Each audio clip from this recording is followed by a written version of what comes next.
Irmãos, vamos abrir a palavra do nosso Deus no livro de Gênesis, nessa manhã. Livro do Gênesis, capítulo 6.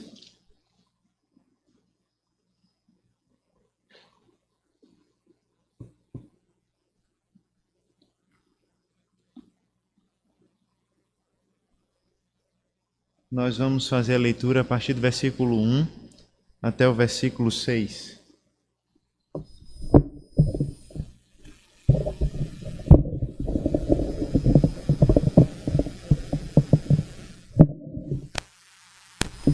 Gênesis capítulo 6, nós faremos a leitura nessa manhã, com a graça do Senhor, a partir do verso 1 até o verso 6.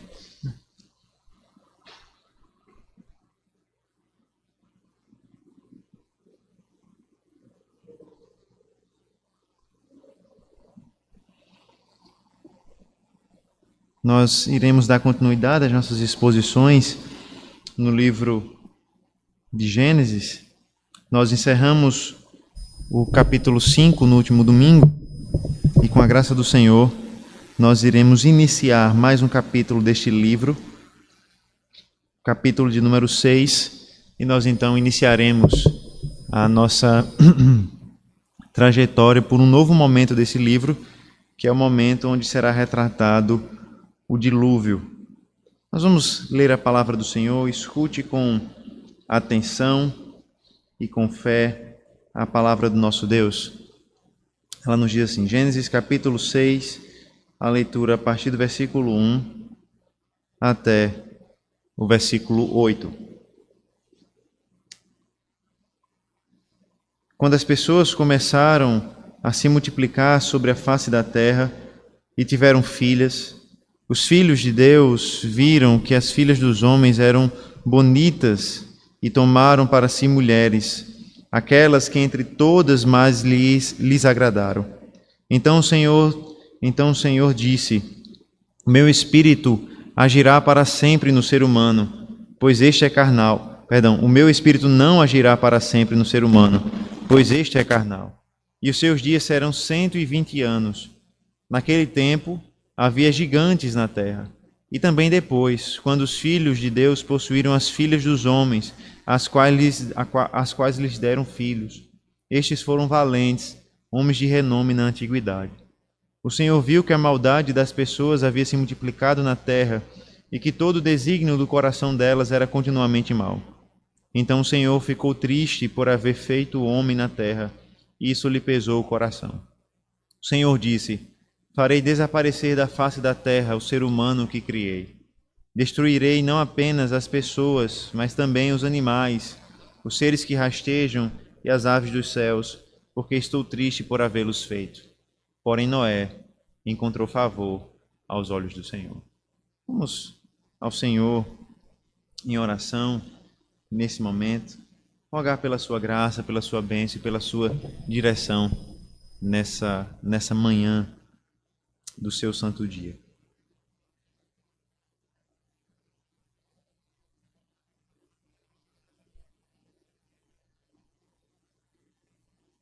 Oremos. Senhor nosso Deus, nós nessa manhã já ouvimos o Senhor falando aos nossos corações por meio da Tua palavra lida. Nós confessamos ao Senhor os nossos pecados, agradecemos ao Senhor pelo privilégio de louvar e nós de fato louvamos o Senhor. Nós oramos a Ti, Senhor Deus, e agora, Pai, nós temos diante de nós a Tua palavra, Senhor Deus, que deve não só ser lida por nós, mas também deve ser compreendida por nós. Nos ajuda, Senhor Deus, nessa manhã a compreender o que esse texto da Tua palavra tem a nos dizer. Que o Senhor nos ajude, Senhor Deus, a aplicar as verdades desse texto para as nossas vidas e compreender os desafios que esse texto nos oferece. E que a partir, Senhor Deus, da Tua palavra lida, explicada e aplicada aos nossos corações, nós sejamos transformados à Tua imagem, à Tua semelhança. Que nós nos tornemos mais parecidos com o Senhor. E que nós possamos, Senhor Deus, contemplar que o Senhor é um Deus justo, e que o Senhor não deixe o pecado impune, que o Senhor, Deus, promove justiça diante do pecado e que o Senhor Deus não falha, mas promete uma justiça eterna que não tarda, como muitos julgam, mas que no tempo devido se manifestará. Nos ajuda a compreender essas verdades, para a honra e glória do Senhor Jesus Cristo. Amém. Irmãos, logo no início do livro de Gênesis, nós já começamos a perceber que a criação não seguiu pelo seu caminho natural. Logo no início do livro de Gênesis, nós percebemos que a queda transforma a situação original do homem, e não só a situação original do homem, mas a situação original da criação. Homem e mulher que haviam sido criados para viver em comunhão perfeita com o Senhor e também com a própria criação e uns com os outros, acabaram caindo no pecado e eles caíram da inocência para o pecado, para a iniquidade. E a partir desse momento, o pecado entrou no mundo e, como nós lemos na carta aos Romanos hoje, com o pecado também entrou a morte. E nós vimos com o passar do desenvolvimento do livro de Gênesis que esse pecado e a morte vai se espalhando pelo mundo à medida que o homem se multiplica. No capítulo 4, nós vimos a história de dois irmãos, os dois filhos de Adão e Eva, um chamado Caim e o outro chamado Abel. Nós vimos como Caim, de forma violenta e traiçoeira, matou o seu irmão Abel, simplesmente porque Abel era justo e Caim era do maligno, era perverso, era mau. Nós vimos então que esse acontecimento é só mais uma demonstração, ou a primeira grande demonstração de que, de fato, o pecado contaminou o coração do homem a tal ponto a levá-lo para a morte, inclusive a morte física.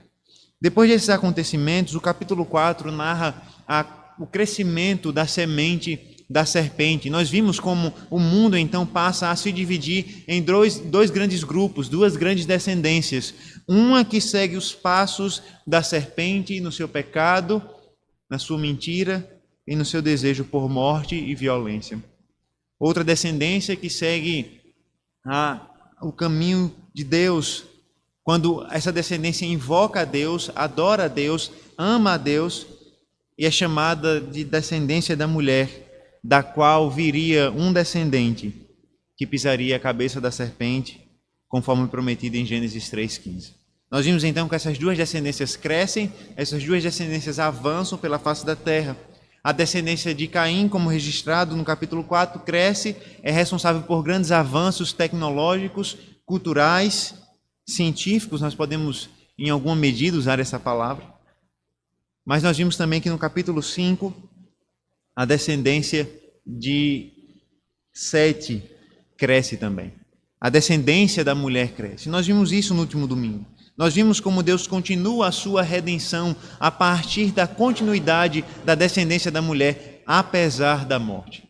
Nós vimos isso na descendência registrada no capítulo 5, como essa descendência é marcada também pela morte, como todas as outras. Afinal de contas, nós sempre lemos, um gerou o outro com tantos anos e morreu. E nós vimos então como, a partir do avanço da descendência da mulher, o Senhor Deus continua o seu plano de redenção. Contudo, com a multiplicação do homem, não só o plano de redenção continua, mas também o pecado se multiplica, se espalha e se torna cada vez mais perverso. É interessante que o fim da descendência de Sete, registrado no capítulo 5, termina com um homem chamado Noé. Você pode voltar para o fim do capítulo 5 e observar que no final do capítulo 5, a partir do versículo 30, nós temos a notícia de que um homem chamado Lameque gerou a um filho chamado Noé. E Lameque então tinha a esperança de que esse filho, Noé, seria o alívio de Deus, o consolo de Deus para os sofrimentos e dores, maldições causadas pelo pecado. É a partir então desse gancho que o capítulo 5 nos deixa, que o capítulo 6 inicia. Inicia o capítulo 6 com a multiplicação do pecado, com o gancho da história de Noé, tudo isso para introduzir um evento que está para acontecer, um evento que vai mudar a história do homem, um evento que vai mudar a história de todo o planeta, de toda a criação, que é o evento do dilúvio. Nós temos então o cenário sendo montado para nós. O capítulo 5 apresenta para nós o personagem principal do dilúvio, Noé. Agora o capítulo 6 nos apresenta o cenário em que acontece o dilúvio. O cenário de multiplicação do pecado e da perversidade do homem. Diante disso, irmãos, nós veremos que Deus, diante da iniquidade do homem, anuncia o juízo. É sobre isso que nós iremos meditar nessa manhã. Nós aprenderemos que diante da iniquidade do homem, Deus anuncia o seu juízo. Primeiro, então, nós veremos o crescimento da corrupção e da maldade da humanidade, nos versículos de 1 a 4. E depois, na segunda parte do texto, então, nós veremos o anúncio de Deus, o anúncio do juízo diante do pecado. Primeiro, então, nós veremos o crescimento da corrupção e da maldade do homem, nos versículos de 1 a 4. Observe que, logo no início do capítulo 6, Moisés apresenta para nós um aprofundamento da degradação da humanidade. E junto com esse aprofundamento da corrupção do homem, nós temos um dos assuntos mais debatidos em todo o Antigo Testamento, ou uma das passagens mais debatidas em todo o Antigo Testamento, certamente a mais debatida do livro de Gênesis, que é Gênesis capítulo 6, versículos 1 a 2, onde nós temos um casamento entre os filhos de Deus e as filhas dos homens. Leia comigo, observe comigo o que o texto nos diz. Gênesis 6, de 1 a 2. Quando as pessoas começaram a se multiplicar sobre a face da terra e tiveram filhas, os filhos de Deus viram que as filhas dos homens eram bonitas e tomaram para si mulheres, aquelas que entre todas mais lhes agradaram. E aqui nós temos, irmãos, uma união entre os filhos de Deus e os filhos dos homens. Claramente o texto nos mostra que essa união era proibida ou não deveria acontecer. Mas o fruto dessa união proibida é muita discussão ao longo da história da igreja. A primeira grande pergunta que nós precisamos fazer em relação a essa união, aquilo que esta passagem está registrando é: quem são essas pessoas?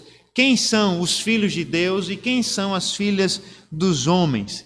E aqui nós temos algumas opiniões que são ventiladas pelos autores, pastores e assim por diante. Talvez uma das opiniões mais comuns que nós podemos encontrar hoje é que nós temos aqui novamente as duas descendências. A primeira descendência, os filhos de Deus, representando Sete, a descendência do povo escolhido de Deus. E a segunda descendência, as filhas dos homens, representantes dos descendentes de Caim. Ou seja, muitos pastores, muitos autores compreendem que essa passagem dá continuidade a essa relação entre essas duas sementes, entre a semente escolhida de Deus, a semente de Sete, e a semente que não foi escolhida por Deus, ou a semente dos filhos de Caim, a semente daqueles que se voltaram contra Deus em rebeldia. Desta forma, então, nós temos um casamento misto, por assim dizer, entre o povo de Deus e aqueles que não faziam parte da aliança de Deus, e esse casamento então geraria toda a consequência do dilúvio e assim por diante, né?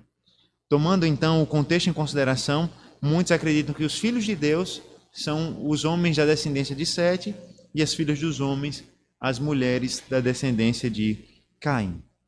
Essa é uma opinião comum, inclusive era uma opinião que há algum tempo eu adotava. Contudo, ao investigar melhor o texto e essa passagem mais de perto, essa solução começa a parecer inadequada ou não corresponde de fato àquilo que o texto nos diz.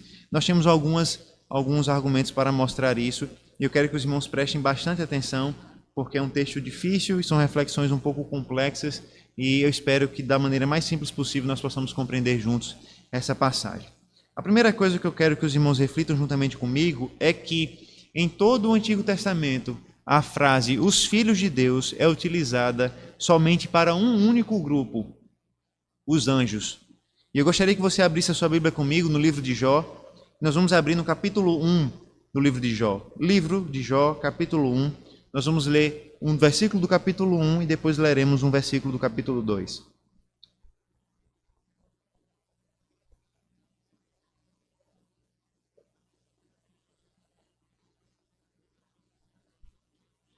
Jó capítulo 1, a partir do versículo 6. Ouça com atenção aquilo que a palavra de Deus nos diz. É verdade, irmãos, antes de ler o texto, é verdade que o Antigo Testamento, por vezes, chama o povo de Israel de filho.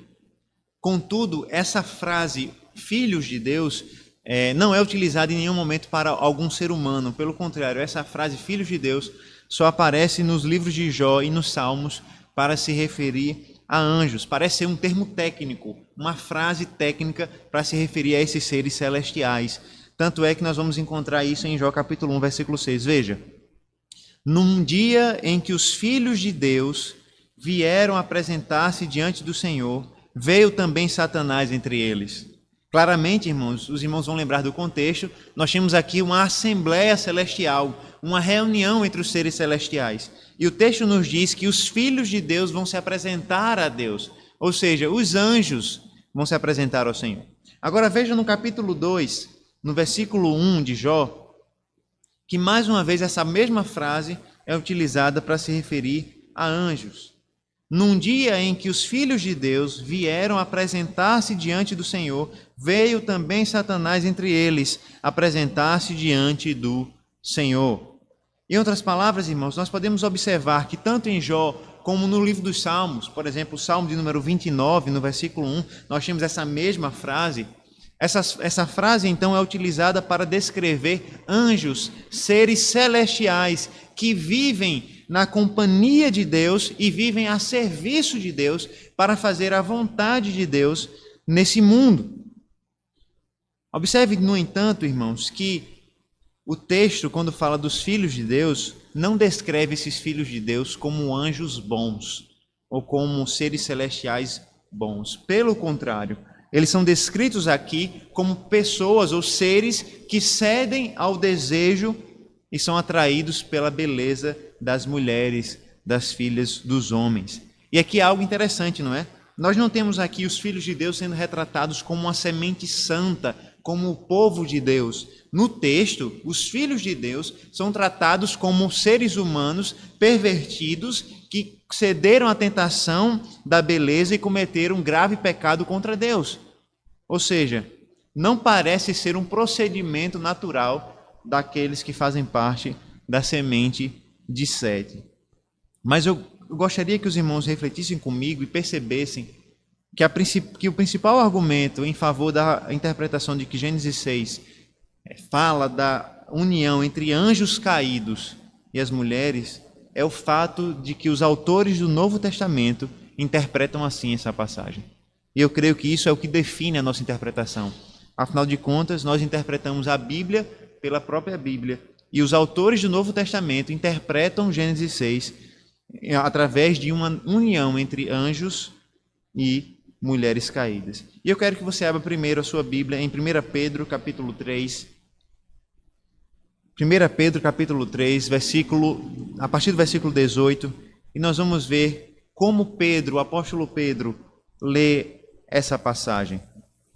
1 Pedro 3, a partir do versículo 18.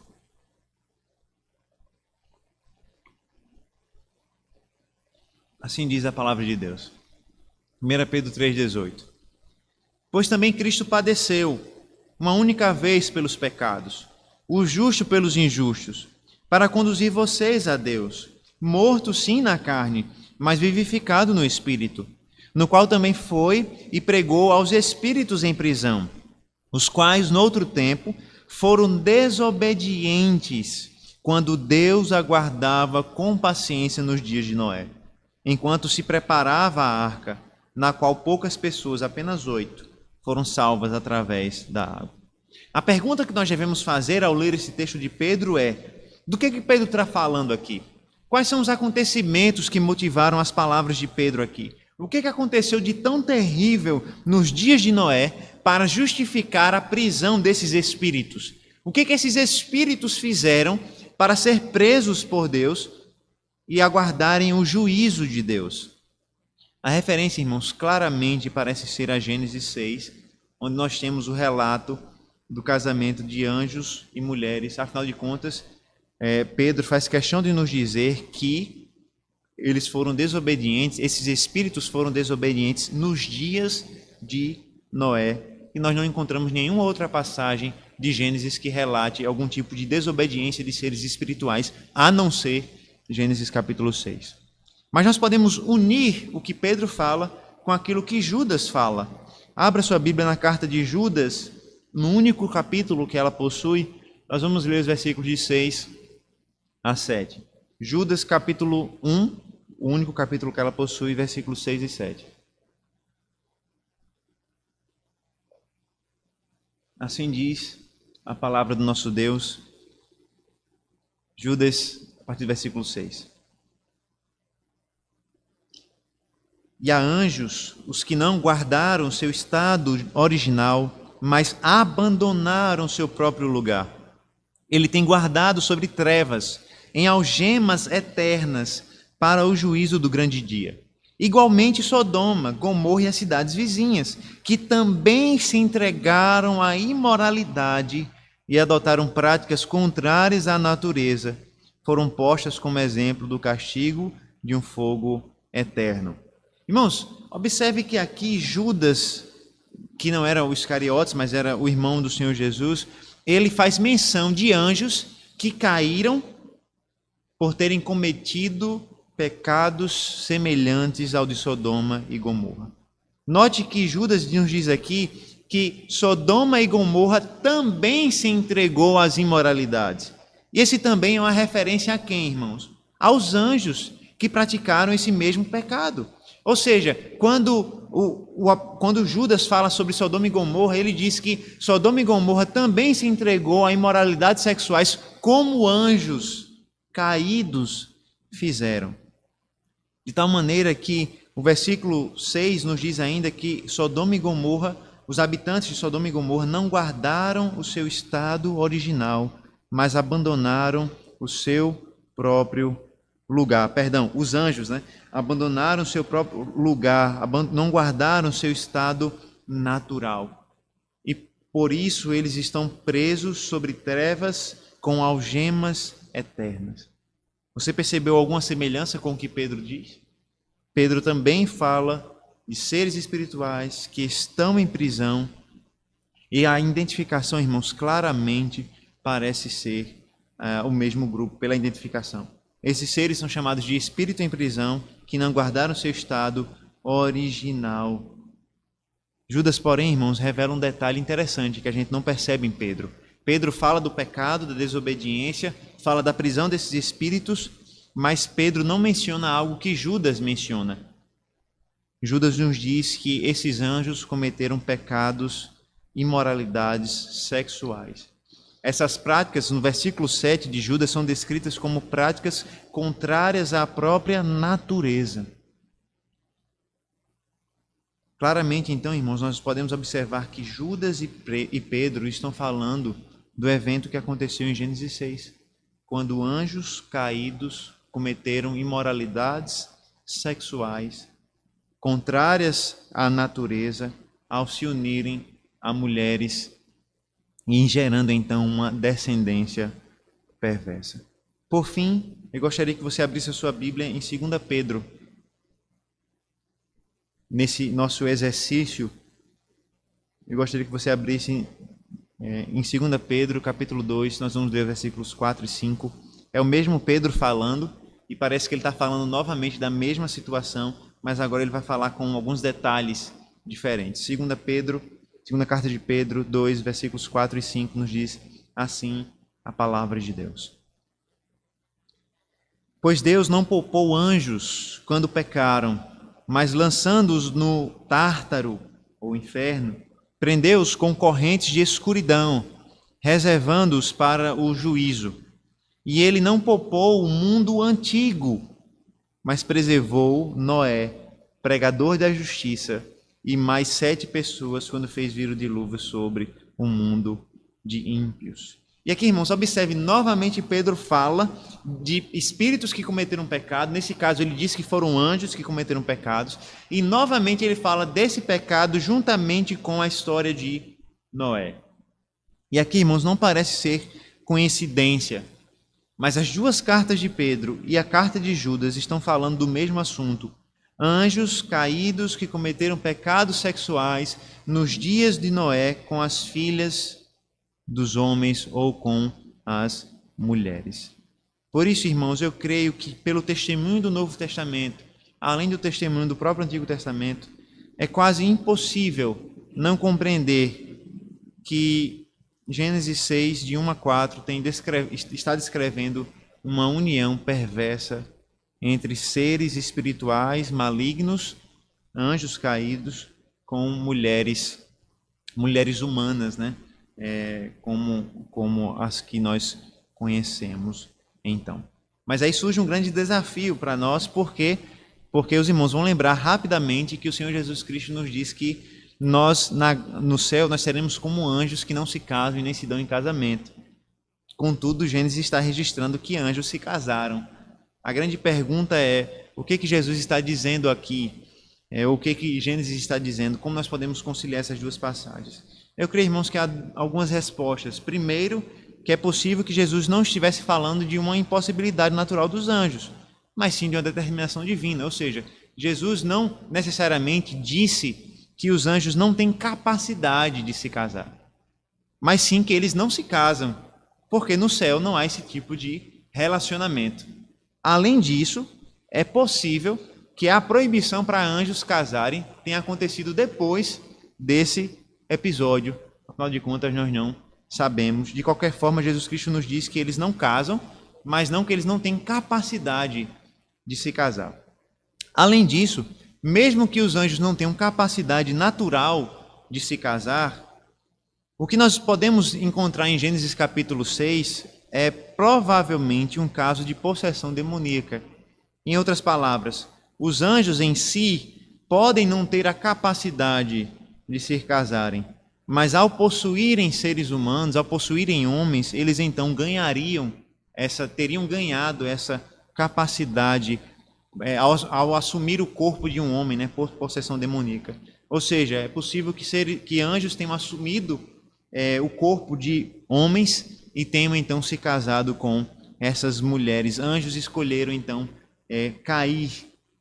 Eles foram depravados e caíram no pecado. Seja como for, as palavras do Senhor Jesus Cristo não invalidam de maneira alguma a interpretação de Gênesis 6, mas nos mostram que nós, na glória eterna, nós seremos como os anjos que habitam hoje no céu. Os anjos que habitam hoje no céu, eles não se casam nem se dão em casamento. Jesus não está nos comparando com anjos caídos, com anjos malignos. Jesus está nos comparando com anjos celestiais que permanecem no seu estado original. Pensando então nisso, irmãos, chegando então a essa conclusão, nós devemos perceber o tamanho e a gravidade do que aconteceu aqui. Nós temos uma união maligna entre anjos e mulheres. Uma união, irmãos, que é descrita nos termos semelhantes àquilo que nós encontramos em Gênesis 3, no pecado. Observe que o texto faz questão de nos dizer que os anjos maus, os filhos de Deus, eles viram que as mulheres eram agradáveis, elas eram bonitas, elas eram formosas. É da mesma forma que o texto descreve o pecado em Gênesis 3. Os irmãos vão lembrar que o texto em Gênesis 3 nos diz que a mulher olhou e viu que a árvore era boa, desejável e agradável. Então, os filhos de Deus, os anjos, viram a formosura das mulheres e então desejaram as mulheres e resolveram tomar essas mulheres como esposa. E aqui, irmãos, observe, essa passagem não parece retratar apenas um relacionamento rápido, mas parece estar relatando uma união, um casamento, uma união permanente. E isso pode, irmãos, significar a gravidade ainda maior desse relacionamento. Os irmãos vão lembrar que naquele período o casamento ele existia ou ele acontecia em conjunto com os pais. Em outras palavras, os pais eles consentiam com o casamento e precisavam consentir com o casamento. Por isso, quando nós pensamos num casamento nessa situação aqui, é muito provável que os próprios pais se envolveram também nesse casamento. Em que sentido? Eles consentiram com a união das suas filhas com seres celestiais e assim por diante. Nas palavras de Ken Hughes, ele nos diz que Gênesis 6, irmãos, nos dá nada menos que a demonização do casamento e da própria cultura primitiva. Em outras palavras, nós temos uma demonização do casamento e da própria cultura. E aqui, irmãos, eu creio que essa é, de fato, uma boa justificativa para o dilúvio. E aqui, irmãos, eu não estou diminuindo a gravidade do casamento misto entre crentes e descrentes. Isso é um pecado grave, não é? Contudo, irmãos, se torna difícil compreender como Deus condenou o mundo por causa de um casamento misto, de casamentos mistos, e hoje ele não faz a mesma coisa. Parece então que o que nós temos aqui é algo mais grave do que um casamento misto entre homem e mulher. Nós temos um casamento misto entre demônios e mulheres, anjos e mulheres. Isso é muito pior do que simplesmente um casamento entre homens e mulheres. Logicamente, o casamento misto permanece sendo algo grave, mas o dilúvio parece ter sido causado por algo ainda mais grave do que isso. E veja que o resultado desse casamento, irmãos, desses casamentos foram muitos, é a perversidade se multiplicando pela face da terra de maneira inacreditável. Veja os versículos 3 e 4 de Gênesis 6. Gênesis 6, versículos 3 e 4. Então o Senhor disse: o meu espírito não agirá para sempre no ser humano, pois este é carnal, e os seus dias serão 120 anos. Naquele tempo havia gigantes na terra, e também depois, quando os filhos de Deus possuíram as filhas dos homens, as quais lhes deram filhos. Estes foram valentes homens de renome na antiguidade. Veja que a perversidade, irmãos, que foi cometida foi tão grande, de tal maneira que Deus decidiu que o seu espírito não permaneceria no homem para sempre. E aqui, irmãos, nós devemos lembrar que a presença do Espírito Santo na criação é uma presença essencial, pois o Espírito de Deus é descrito na criação como aquele que concede vida às suas criaturas. Ou seja, quando Deus diz que vai retirar o seu espírito do homem, Ele está dizendo que Ele vai reduzir a vida do homem. A vida foi dada por Deus. O ser humano não tem vida em si mesmo, ele não tem um fôlego de vida em si mesmo. A nossa vida, a nossa existência depende do fôlego do Espírito que Deus soprou sobre nós. Quando o Senhor, então, anuncia que o seu Espírito não estaria mais, não permaneceria para sempre no homem, o resultado é claro, o homem morreria. Ou seja, a vida do homem seria mais limitada. E o texto faz questão de nos dizer quantos anos, o homem viveria a partir de agora. O texto nos diz que os seus dias seriam 120 anos. Ou seja, o que o texto está nos dizendo, irmãos, é uma redução drástica da expectativa de vida do homem. Quando nós lemos em Gênesis 5, nós vimos que os homens viviam 900 anos, 800 anos. E nós falamos que depois do dilúvio há uma queda drástica na expectativa de vida dos homens. E aqui parece estar a explicação clara para isso. A partir desse pecado, Deus decidiu que o homem viveria muito menos anos do que vivia antes. O homem é carne, é perecível, a sua vida depende do Espírito de Deus e agora Deus decide reduzir a vida do homem. E esse anúncio, irmãos, sugere algo interessante aqui.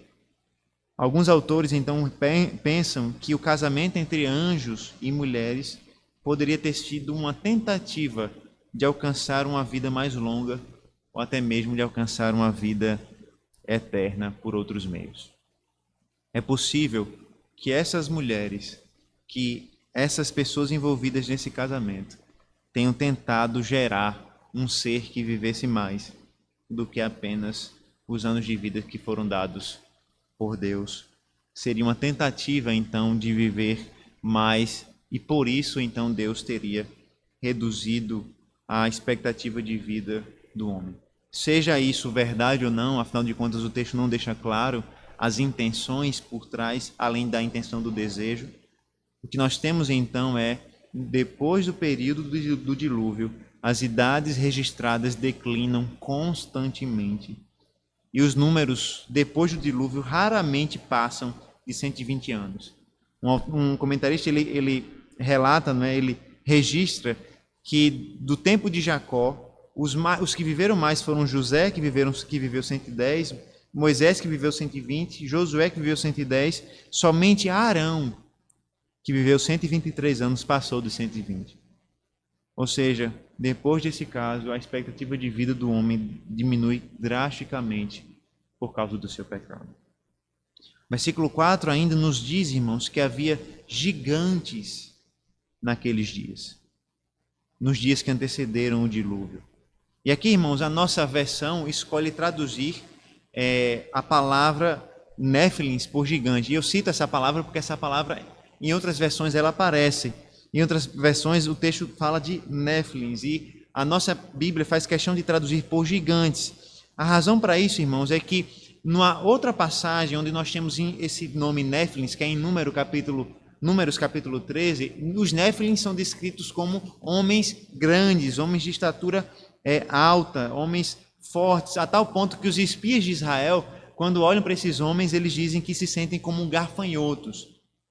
Mas, irmãos, a verdade é que não há relação genética entre os gigantes ou os Néfilins que nós encontramos aqui em Gênesis 6 e os Néfilins de Número capítulo 13, afinal de contas, os Néfilins de Gênesis 6 foram destruídos pelo dilúvio. O que provavelmente aconteceu, irmãos, é que, porque esses homens de Gênesis 6 eram grandes, poderosos, essa palavrinha Néfilim se tornou um sinônimo de homem grande, poderoso e forte.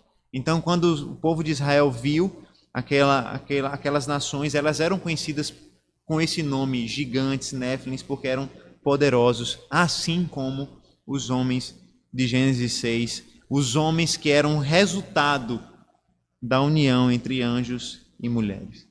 O que o texto nos diz, irmãos, é que a união entre anjos e mulheres gerou homens poderosos de grande renome na antiguidade, grandes guerreiros. Inclusive, o texto traz a ideia de que esses homens eram guerreiros, fortes e violentos. E o que nós percebemos então é que a cultura daquela época se torna cada vez mais perversa, não só pela imoralidade sexual, mas também pela violência. A humanidade se multiplicava e junto com a humanidade se multiplicava a iniquidade e a perversidade. O homem cometia imoralidades sexuais, cometia violência, cometia perversidades e se rebelava continuamente contra Deus, fazendo perversidades diante do Senhor. E embora, irmãos, a gente não possa dizer que a nossa cultura é demoníaca nesses termos, afinal de contas, anjos não se casam mais com mulheres, o que nós podemos perceber é que sim, a nossa cultura partilha de muitas semelhanças com a cultura dos dias do dilúvio. Ela ainda abraça imoralidades sexuais, tanto é que Judas, no Novo Testamento, faz questão de dizer que, assim como a relação entre anjos e mulheres era contrária à natureza, hoje o homem pratica relações que são contrárias à própria natureza. E nós vivemos então num mundo onde nós temos a imoralidade sexual, a perversão tomando conta da vida dos homens, das mulheres, distorcendo, quebrando o casamento de Deus.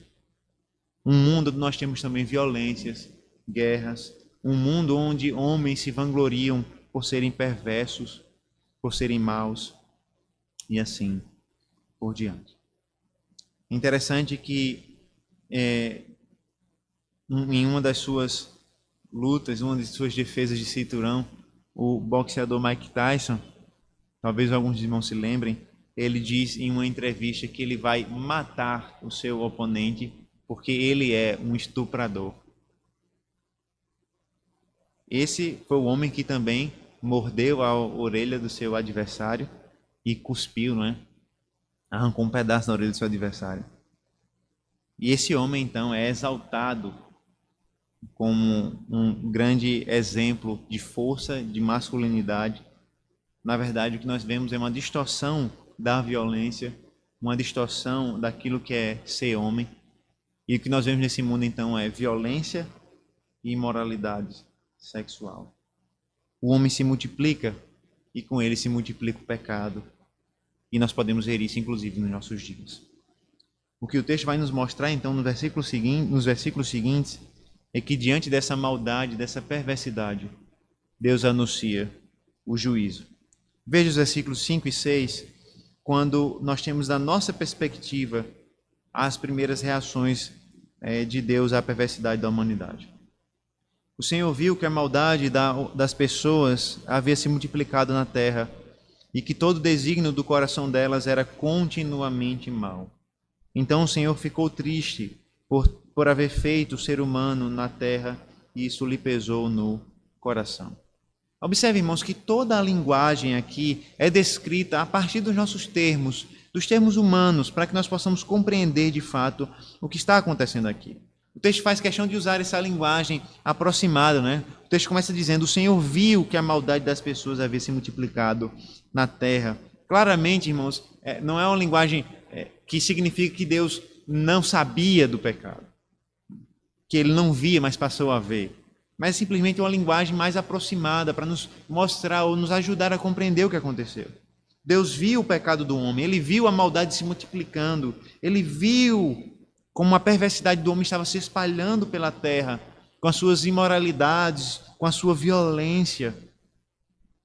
O Senhor viu que todo o propósito do homem, toda a intenção do coração do homem era continuamente e somente mal. A maldade havia tomado conta do coração das pessoas. Os desejos, os propósitos, as intenções do homem sempre eram maus. E ao ver essa terrível situação, irmãos, Deus fica extremamente triste. E o texto nos diz que seu coração ficou pesado. Algumas versões nos dizem que o Senhor se arrependeu de ter feito o homem.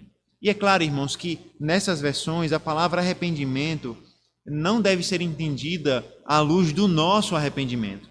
Afinal de contas, nós nos arrependemos porque nós cometemos falhas, porque nós erramos e então nós nos arrependemos. Nós nos arrependemos porque nós planejamos uma coisa e às vezes não é o que nós queríamos, então a gente se arrepende de uma decisão ou algo assim. Mas certamente esse tipo de arrependimento não acontece com Deus. Deus não falha, não erra, e Deus também não é pego de surpresa por mudanças de planos. Mas o que o texto nos faz, então, irmãos, é uma aproximação, como eu já falei, para que nós possamos entender da nossa perspectiva o que está acontecendo.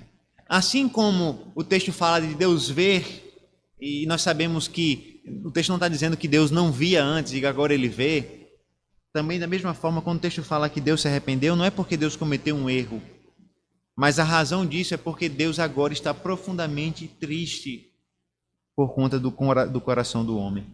E aqui nós devemos lembrar, irmãos, que sim, Deus não muda, Deus não tem do que se arrepender, ele não é homem para que se arrependa, né? A sua palavra fala isso. Mas isso não significa que as coisas ao redor de Deus não mudem. Pelo contrário, Deus não muda, mas as coisas ao redor dele mudam.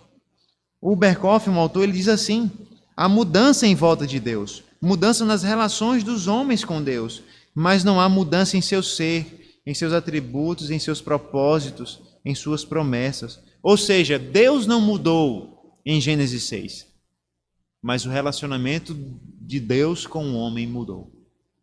Não por causa dele, mas por causa do próprio homem. Isso acontece na Bíblia. O nosso relacionamento com Deus muda. Por exemplo, nós éramos filhos da ira, mas hoje nós estamos no reino do Filho do seu amor, o Senhor Jesus Cristo, por causa da ação de Deus. Agora aqui nós temos uma mudança. Os homens estão debaixo da ira de Deus de maneira ainda mais grave do que já estavam antes por causa do pecado. E aqui nós temos uma linguagem chamada de antropopatia, né? Ou seja, quando a gente atribui sentimentos humanos a Deus. E o autor está atribuindo a tristeza, o arrependimento a Deus, para que a gente consiga entender melhor o que está acontecendo aqui. Embora Deus não se arrependa. A iniquidade do homem, então, fez com que Deus se entristecesse profundamente. Fez com que o relacionamento de Deus com o homem mudasse. O homem já estava debaixo do pecado de condenação, mas agora a condenação é iminente. Deus vai destruir o homem. De tal forma que no versículo 7 Deus diz: farei desaparecer da face da terra o ser humano que criei. Destruirei não apenas as pessoas, mas também os animais, os seres que rastejam e as aves dos céus, porque estou triste por havê-los feito. Veja que as palavras do Senhor, irmãos, revelam aquilo que estava para acontecer. Deus anuncia o dilúvio, sem tantos detalhes ainda, mas Deus diz que iria destruir o homem, iria destruir a criação que ele havia feito, os animais que rastejam e as aves dos céus. E é interessante que Moisés faz questão de utilizar a mesma nomenclatura que ele utilizou em Gênesis 1 e 2, quando fala dos animais do campo, os que rastejam, as aves dos céus, e há uma razão para isso. O dilúvio, ele é uma reversão da criação. O dilúvio é um desmonte da criação. O pecado e a maldade do homem levaram o Senhor a uma decisão terrível. Terrível não por ser equivocada, mas terrível por conta das suas consequências. A humanidade receberia juízo e o mundo, o planeta, receberia juízo juntamente com o homem por causa dos seus pecados. A imoralidade e a violência que marcavam aquelas gerações teriam um fim com o juízo de Deus. O juízo do Senhor traria um fim para o mal daquela humanidade perversa. Deus não deixa, irmãos, o pecado impune. Deus não deixa o pecador impune. É interessante que quando nós vemos o nosso mundo mal, com seus pecados, com a sua violência, com a sua imoralidade, nós podemos ter a falsa impressão, a impressão incorreta de que Deus não está preocupado com o que está acontecendo no mundo. Deus não está preocupado com a violência no mundo. Deus não estaria preocupado com as imoralidades e perversidades sexuais que acontecem no mundo. Muitas vezes nós pensamos que Deus não está preocupado com os inocentes que são mortos diariamente, com sua igreja que é perseguida. Mas o que o texto nos lembra, o que o anúncio do dilúvio nos lembra é que Deus não está apático diante da violência e da perversidade desse mundo. Deus vê o mal, Deus odeia o mal, e Deus promete que irá trazer juízo sobre o mal. O Senhor anuncia que o perverso sofrerá com as consequências do seu pecado, e isso para a glória dele. Mas o versículo 8, então, parece apontar algo diferente aqui, de toda aquela perspectiva de destruição apresentada até o momento. Em Gênesis 6:8 nos diz: porém Noé encontrou favor aos olhos do Senhor. É interessante que essa expressão achar favor, irmãos, ela só é utilizada dessa maneira, achar favor aos olhos de Deus, para dois homens no Antigo Testamento. Para Noé e para Moisés, que é o próprio autor do livro de Gênesis. Em todo o Antigo Testamento, somente a respeito desses dois homens essa frase é dita: encontrou favor aos olhos de Deus. Certamente essas palavras, irmãos, anunciam que Noé será poupado do terrível julgamento que estaria para acontecer. Deus estava adiantando que o seu servo Noé seria poupado e que ele não iria destruir por completo a humanidade. Eu gostaria que você abrisse, por último, nessa manhã, a sua Bíblia na segunda carta de Pedro novamente, agora no capítulo 3. Segunda carta de Pedro, capítulo 3.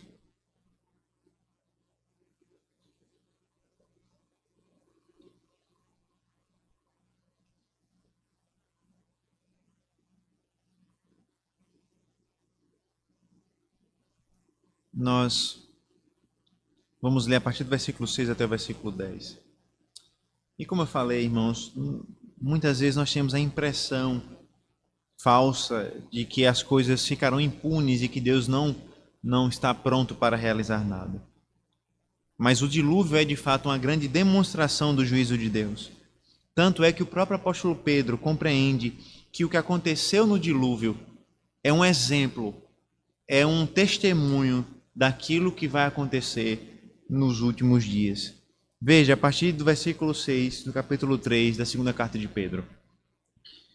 Com base nesta palavra, também o mundo daquele tempo foi destruído, afogado em água.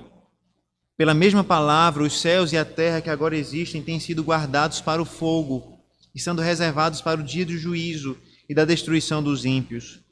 Mas há uma coisa, amados, que vocês não devem esquecer, que para o Senhor um dia é como 1000 anos, e 1000 anos são como um dia. O Senhor não retarda a sua promessa, ainda que alguns a julguem demorada. Pelo contrário, Ele é paciente com vocês, não querendo que ninguém pereça, mas que todos cheguem ao arrependimento. Porém, o dia do Senhor virá como um ladrão. Naquele dia os céus passarão com grande estrondo, e os elementos se desfarão pelo fogo. Também a terra e as obras que nela existem desaparecerão. Observe, irmãos, que Pedro faz questão de lembrar que um dia o mundo foi destruído, afogado por água. E a partir disso ele faz questão de lançar a advertência de que um dia os céus e a terra serão destruídos, ou serão desfeitos no dia do juízo e da destruição dos ímpios. Inclusive, Pedro diz, muitos dizem que o Senhor tarda, que o Senhor demora, mas Pedro faz questão de lembrar, o Senhor não está demorando. Porém, o dia do Senhor virá como ladrão, e naquele dia os elementos que nós conhecemos, o mundo como conhecemos, os céus como conhecemos, se desfarão pelo fogo, não mais por água. E também a terra e as obras que nela existem desaparecerão. Se o dilúvio, irmão, já deve provocar em nós um sentimento de cautela e até mesmo de medo diante das consequências do nosso pecado, quanto mais esse grande e terrível dia deve causar em nós um sentimento de medo diante dos nossos pecados. Mas não um medo que nos faz correr de Deus. Pelo contrário, esse medo deve tomar conta daqueles que permanecem rebeldes contra esse dia e contra Deus. E para esses que permanecem rebeldes, esse dia será de tormento e de dor. Mas para aqueles que se arrependem dos seus pecados e se voltam para Cristo, esse dia será um dia de alívio dos seus sofrimentos e das suas dores. Porque assim como Noé ouviu que ele encontrou favor diante do Senhor, em Cristo Jesus, aqueles que se arrependem dos seus pecados e creem no Filho, encontram favor diante de Deus. Assim como Deus poupou Noé e mais 7, a sua família que estava com ele, o Senhor também poupará aqueles que creem e confiam no Senhor Jesus Cristo. Por isso, creia no Senhor Jesus. Creia naquele que promete um juízo eterno e que ao mesmo tempo promete salvação eterna para todo aquele que crê. Um dia o juízo do Senhor chegará e nesse dia nós poderemos ir até Cristo com confiança, com fé, porque em Cristo nós encontramos favor diante dos olhos do Senhor. Vamos orar ao Senhor nesse momento? Senhor nosso Deus, nós louvamos e agradecemos o Teu santo nome, porque o Senhor é bom, o Senhor é digno de louvor e de adoração. O Senhor julga o mal, o Senhor julga o perverso, o Senhor condena o pecado. E nós te louvamos, ó Deus, porque as perversidades que nós encontramos nesse mundo não ficarão impunes. As imoralidades que nós vemos nesse mundo não representam a resposta final. Pelo contrário, o Senhor trará uma resposta. O Senhor destruirá o ímpio, o Senhor destruirá aquele que pratica o mal. E nós te louvamos por isso, pela tua justiça. E nós louvamos o Senhor porque todo aquele que se arrepende dos seus pecados e crê em Jesus Cristo encontra favor diante do Senhor. E é justamente esse favor que nós buscamos, Pai. Nós somos pecadores, nós fazemos o que é mal perante os teus olhos. e por isso nós somos naturalmente merecedores desse juízo e dessa condenação. Mas nós vamos ao Senhor, Pai, por meio de Cristo, pedindo ao Senhor graça e misericórdia. Nós vamos até o Senhor arrependidos dos nossos pecados, crendo que em Cristo Jesus nós já encontramos favor diante do Senhor.